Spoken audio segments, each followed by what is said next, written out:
सर्व समाज बांधवांना म्हणजे सांगतो, सकाळी आपले उपोषणकर्ते दीपक भाऊ बोराडे यांची तब्येत खालावली होती. त्याचवेळी तात्काळ आम्ही सरकारी डॉक्टरांशी संपर्क केला. रविवार असल्यामुळं थोडासा मागे पुढे वेळ झाला.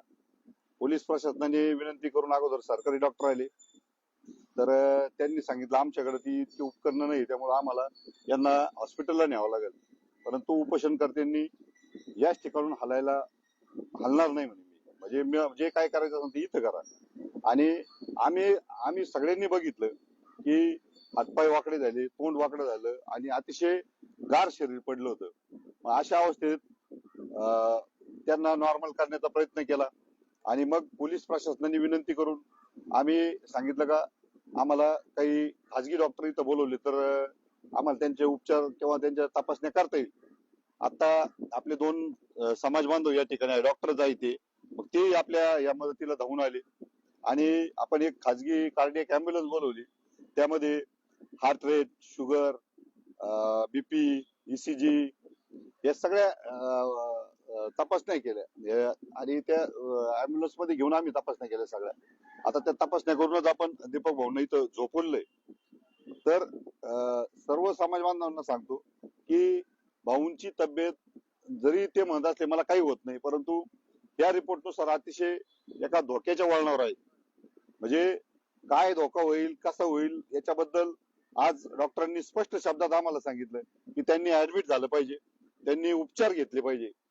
आता या सगळ्या बाजू पाहता आम्ही परत एकदा उपोषणकर्त्याला विनंती केली का भाऊ तुम्ही हे तिथे ऍडमिट झाले पाहिजे.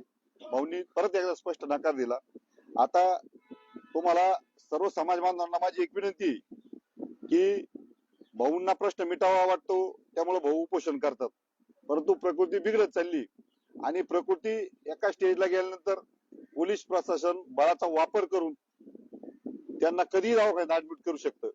यासाठी माझी आपणास विनंती की खरोखर त्यांची तब्येत बिघडली आहे, परंतु तो योद्धा मजबूत आहे, मजबूत रीतीने आजही आमच्याशी बोलतो चालतो, परंतु कुठल्या क्षणी काय होईल याचं कोणालाच काही सांगता येत नाही. त्यामुळे माझी विनंती की आपण जिथं कुठं असताना तुम्ही सगळेजण मुंबईकडे निघा. उद्याचा आपण एक सरकारला अल्टिमेटम दिलाय. उद्या भाऊंनी त्यांच्या सगळ्या विषयातून सांगितलं की उद्या सगळ्यांनी मुंबईत आलं पाहिजे.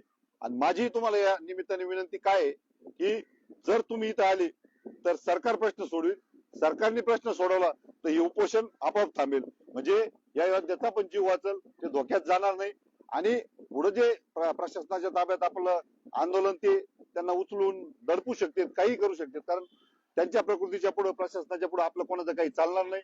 त्यामुळे मी भाऊंनी हे नको म्हणत होते सांग, म्हणजे तुम्ही हे बोलूच नका म्हटले, पण हे रिपोर्ट आहेत, हे रिपोर्ट आमच्या व्हॉट्सअपला आहे, पाहिजे तर तुम्हाला सगळ्यांना टाकतो.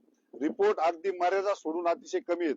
हे 2 समाज बांधव आपले डॉक्टर आहेत, त्यांनी मला बाजूला घेऊन सांगितलं की तमनर साहेब तुम्ही हे गांभीर्याने लक्ष द्या आनंद भाऊ, पण आपली विनंती की भाऊंनी खरोखर उपचार घ्यावा. मी म्हणजे माझी विनंती भाऊंनी हे बघ जीवापेक्षा आपल्याला काही महत्व नाही. ठीक आहे आपण अनेक लढाई लढू, पण योद्धा मजबूत असला तर आपल्याला त्या लढाई लढता येईल.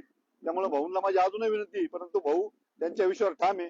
माझी या व्हिडिओच्या माध्यमातून सर्व समाज बांधवांना जे कडून या सोशल मीडियावर ऐकत असतील, पाहत असतील, भावांनो आता थांबू नका, आता वाट बघू नका.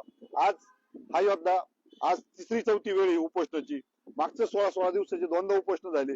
उपोषण काय असतं हे मला माहिती आणि आजही 7वा दिवस आहे. मुंबईमध्ये प्रचंड गरमी आहे आणि बाकीचं सगळ्या टेन्शन सगळ्या गोष्टी अतिशय मोठ्या प्रमाणात आहे. झोप वेळेवर नाही आणि इथं आम्ही जे बाहेर राहतोय दासांचं साम्राज्य अतिशय मोठ्या प्रमाणात आहे. त्यामुळे नीट डोळा लागत नाही. 100-200 समाज बांधव बरोबर आहे, त्यांची भाऊला काळजी घ्यावी लागते, प्रत्येकाशी बोलावं लागतं, आल्यानंतर विचारपूस करावं लागते. त्यामुळे मीडिया येते, मीडिया पुढेही बोलावं लागतं. त्यामुळे भाऊची एनर्जी अतिशय मोठ्या प्रमाणात लॉस होत आहे.